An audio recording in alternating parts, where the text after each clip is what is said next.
અમારા ઉપર એફઆઈઆર નોંધવામાં આવે સાહેબ કોઈને પૂછવામાં નથી આવતું. એક ગ્લાસ પાણીનો ગ્લાસ કે તમે આનાથી મારી નાખવાનો હુમલો કર્યો છે એમ કરીને અમારા ધારાસભ્ય ઉપર તરત એફઆઈઆર થઈ જાય છે અને અમારા માટે અમારા ઉપર હુમલો કોઈ કરે છે. એની સાથે આ ઘટના બની છે એવા અમારા વિપક્ષ નેતા પાયલબેન આજે ત્યાંથી હોસ્પિટલની અંદર ટ્રીટમેન્ટ માટે ગયા હોય આવી નથી શક્યા.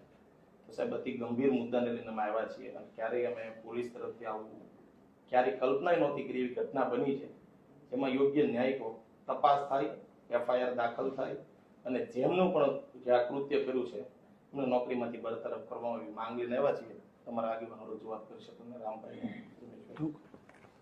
સાહેબ 2 દિવસ પહેલા તારીખ 17 રોજ સાંજે 5 વાગ્યાની આસપાસ સુરત મહાનગરપાલિકામાં જે એક હોસ્પિટલ મંજૂર થઈ હતી 50 બેડની હોસ્પિટલ, એનો શુભારંભ લોકાર્પણ હતું.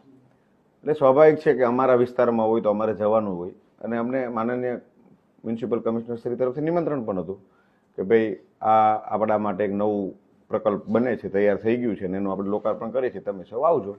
તો અમે સૌ ત્યાં ગયા. લગભગ 5 કાઉન્સિલર અમારા હતા વિપક્ષ નેતા સાથે, 4-5 કાર્યકર્તાઓ હતા.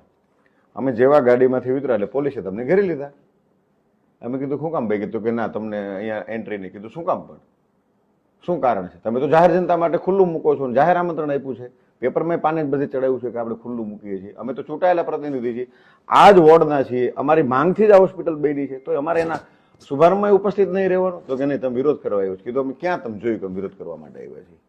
અને અમે જ્યારે વિરોધ કરવાના કાર્યક્રમ ગોઠવા તેથી તમારા પોલીસ તંત્ર દ્વારા અમને પૂછવામાં આવે છે કે તમે વિરોધ કરવાના છો, તો અમે ખુલ્લી છાતી એમ કહીએ છીએ કે હા અમે વિરોધ કરવાના છીએ અને એનું આ કારણ છે, અને નથી વિરોધ કરવાના તો નથી કરવાના, સીધી વાત છે.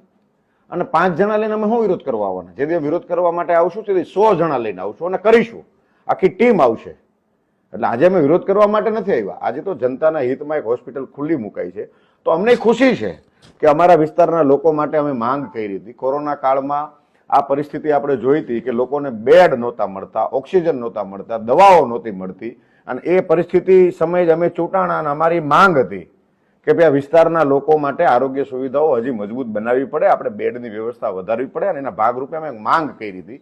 અને માંગના ભાગરૂપે અમારી માંગ મંજૂર થઈ અને એક 50 બેડની હોસ્પિટલ ત્યાં મંજૂર થઈને બનીને તૈયાર થઈ.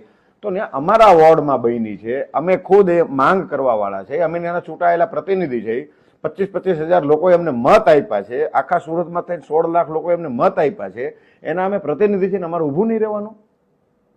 અને ભાજપના શાસકો પોલીસ તંત્રનો દુરુપયોગ કરે, પીઆઈને સૂચના આપે કે ભાઈ અમને ભરીને લઈ જાઓ એટલે અમને ભરીને લઈ જવાના. સાહેબ અમારો શું એવો ગુનો?